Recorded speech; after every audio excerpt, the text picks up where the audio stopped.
wax nit ñi weeru koor boo gis dañuy tafsir alxuraan jàkk bu ne ba mu jeex tàkk mais doo gis mukk ku ne oustaz man daal am naa ay xamb suñu kër mais xaw ma ni loolu bokkaale la mais kon ñoom bu ñu egsee ci aay yàlla di wax ci li nan lañ koy waxee non naa fekk bu lay tafsir alxuraan doo ko dégg rambaaj bu lay tafsiral doo ko dégg cheikh na ins bu lay tafsiral doo ko dégg awliya seetaan bu lay tafsiral doo ko dégg musrik bu lay tafsiral te ñoo ci ëpp nag loolu mooy li nga xam ne moo ci nekk waaw moo ci ëpp parce que Sénégal fii ah xam nañu ay imam yu bëree bëri ay jullikat lañu loolu mooy li nga xam ne moo ci nekk mbokk yi kon nag xam naa ni waaw ci kàddu borom bi tabaraka wa taala mu ni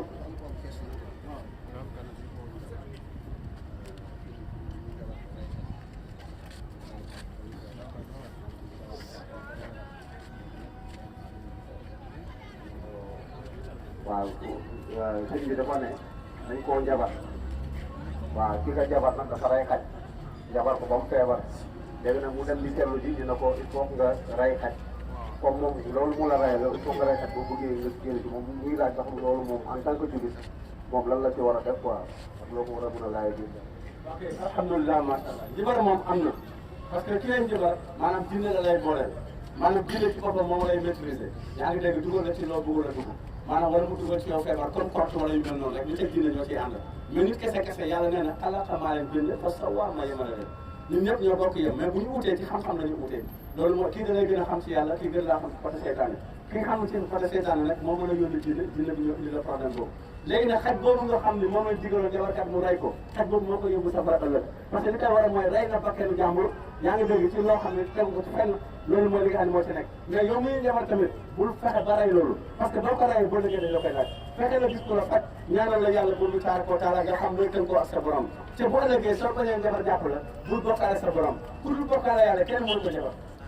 ku dul bokkaale yàlla subhanahu wa taala bokkaale mooy yàlla ak képp koo gis ñu jabar ko rek ñaari affaire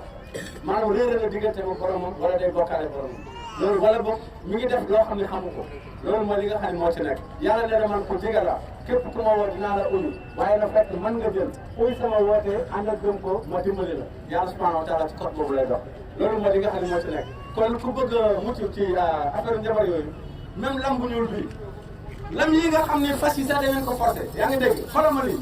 sénégalais boo ci gis ñaari rek mën nga takk ci loxoom waaw te benn xeetu dina bu ñëw toxoor nga xam day maîtriser yàq parce que dina énergie la loolu moo tax xoolal bu la jàppee sa loxo bi commencé di nagam quoi boo bëggee fóot bu mën a nekk soo bëggee def la ñu ne jëlal lamb ñu nga dugal boo ci dugalee rek mu daal di bàyyi nga nekk taalibeem waaw loolu mooy li nga xam ne moo ci nekk moo tax sénégalais yëpp fu mu nekk ne liñ takk ci ay weñ ñuul ay tonnes la tëgg yi sax xam nañ ne léegi defar fourneau defar lamb bi moo gën a baax parce que lamb bi di nga xëy mën a jaay junni wala téeméer jëndkat bi jënd fukki dërëm dem jaayee 100 francs day gis benn borom kër bu taxaw jëndal waa këram bi yëpp waaw li naan la ay cat ak ay affaire yu kenn xamul ak ci bagage yi la lay dugal mais nit ki nag gëm yàlla ànd ak wëru ko yàlla moo ñu mën a dimbali maa ngi dellu si waat ci askar yi parce que fi mu nekk nañu fi ñu war a jëm dafa sori loolu mooy li nga xam ne moo ci nekk waaw tey nag mooy jour bi nga xam ne mooy suñu dernier jour loolu la si kàddu borom bi tabaraka wa taala benn caravane la woon boo xam ne daara kenn yàlla moo ko yëkkati woon dox nañ weer nag ci biir dëkk bi mais dañuy soog a egg si fii mais ay côté Pikine Kër Massar ay Guédiawaye côté yëpp lañ nekkoon mais weer bi mënul matale Dakar yëpp parce que man Dakar dafa rëy loolu mooy li nga xam ne moo ci nekk mais ku bëgg a xam daara ji boo demee YouTube boo defee Oustaz Mamadou Lamine Diop daara kennal yàlla vidéo yëpp daf lay ñëwal boo demee Facebook boo defee Mamadou Lamine Diop vidéo yëpp daf lay ñëwal ci kàddu borom bi tabaraka wa taala li ñu doon waxtaanee boo demee di ko fa fekk loolu la incha allah nañu gëm yàlla ànd ak mënu ko tënk ci borom bi tabaraka wa taala génn ci lépp luy xëram ak njibar booy yeewoo rek neen alhamdulilahi rabbil alamin sant borom bi tabaraka wa taala booy wàcce dal bi nga ne auzu billahi min sheytaani rajim nga jàng Faatiha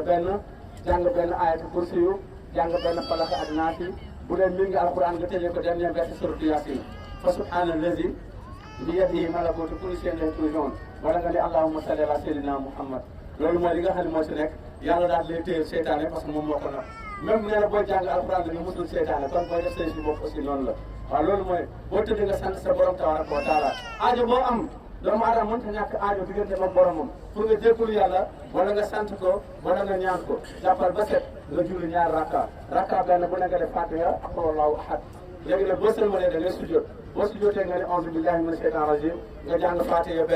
jàng benn ak Allahu ahad suñu borom maa ngi leen ñaan sa kattan ak sa yërmande lépp lu yomb yaa ko yombal waaye lépp lu jafe yaa ko jafeel waaw yooyu lañ doon baaxee si kàddu borom bi tabaraka wa taala moom la remplacé seen wàllu gàllaaj yi incha allah képp ku génn ci galaaj yi daal jëlal loolu koo ci waxtaanal tamit ba mu wàccee génn na nga ko jox waaw loolu la incha allah su ko defee yàlla moo ñu yore boppam si lu yomb jabarkat yi daal di tumuranke ñun dañu pare maanaam pour tumurankeel jabarkat yi parce que ñoom ñoo tumurankeel doomu aadama yi jigéen yaa ngi yàqu xale yu bëri yaa ngi yàqu mais jabarkat yi leen yàqu loolu dëkkandoo yi mënatuñoo jubóo mais jabarkat yi ñoo tax gisaanekat bu nekk ci fan bi moom mooy fenkat bii féewale doomu aadama yi loolu mooy li nga xam ne moom la doon waxtaane tey oustaz Modou Lamine Diop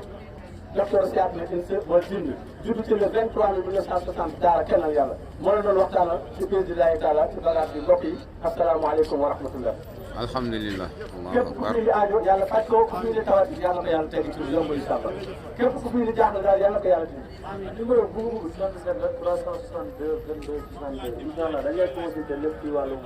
seytaane incha allah dañ koy saafara ci kàttanu yàlla. am question tam mën nga ko posé waaw di ko 76 la 294 13 merci 362 22 62 mooy orange yaa ngi